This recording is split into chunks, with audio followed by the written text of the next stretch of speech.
Hi, we're going to look today at pronouns in Spanish. So, different ways of saying I, you, he, she, it, we, they. So here you've got the singular ones. We call these, so this side singular, this side plural. There's a reason for doing them in this order. So yo, I, tú, you.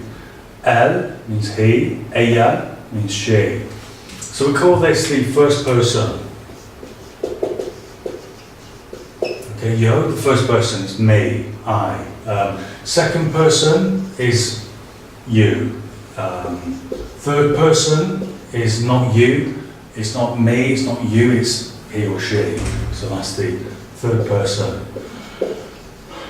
So if you think the first person is yo in singular, so the third person, sorry, the first person plural, I'm also included. It's me and somebody else, so it's we.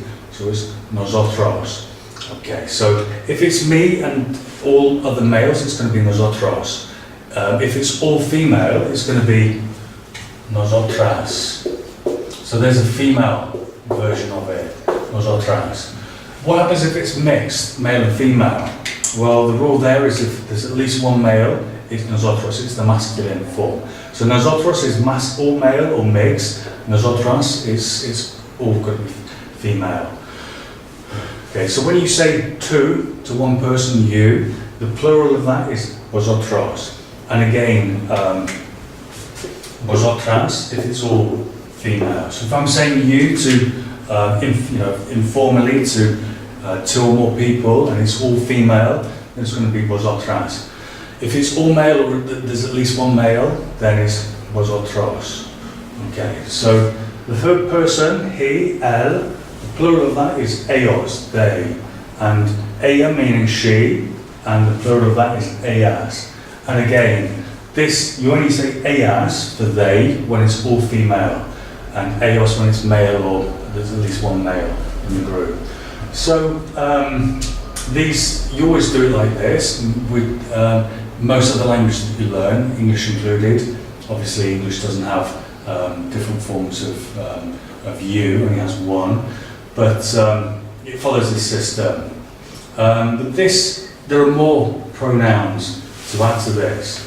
So, to is if you're speaking to a friend, somebody you know informally, or somebody younger than yourself, and the plural of that informal, so two friends or two or more people you're speaking to informally, you'd use either vosotros or vosotras.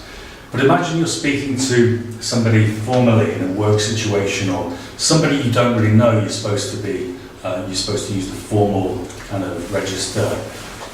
Also, if you're speaking to a boss or somebody a lot older, somebody in a position of power, then you should use a different form of you. Now, so to when it's informal for one person, and for the formal version it's usted.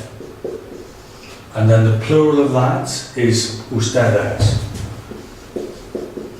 So the reason they fit in with el and ella is whatever the verb is, the verb will conjugate in the same way. So usted conjugates in the same way as el and ella, and ustedes conjugates in the same way as ellos and ellas. Okay, so what we're going to do next is have a look at when to use to, vosotros, vosotras, usted, and ustedes. We looked at all the pronouns. Now we're going to look in more detail at the different ways of saying you. So, to, it's basically like to and usted. They're the way to say you to one person. And in English we've only got, if you say you to one person, it's you. If it's two or more people, it's you. I suppose in certain areas, certain parts of the country, you can say yous as well.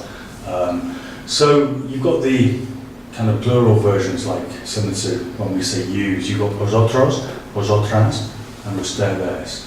So on this side, to is informal. So you use this when speaking to a child, a friend of a friend, somebody you want to speak kind of informally to, or if somebody's much younger than yourself, and then the plural form of that would be vosotros, vosotras. Then, if you're speaking to somebody you want to show some respect to, also if you just meet somebody for the first time, so perhaps you meet somebody in a shop, somebody that works in a shop or somebody that works in a restaurant, you'd use the usted form. And then, if it's more than one person you're showing some respect to, ustedes. What happens if you've got like one person that you want to show respect to, and somebody you normally deal with informally? Well, in that case, you just use this one, ustedes. The kind of formality overrides the informality and trumps it.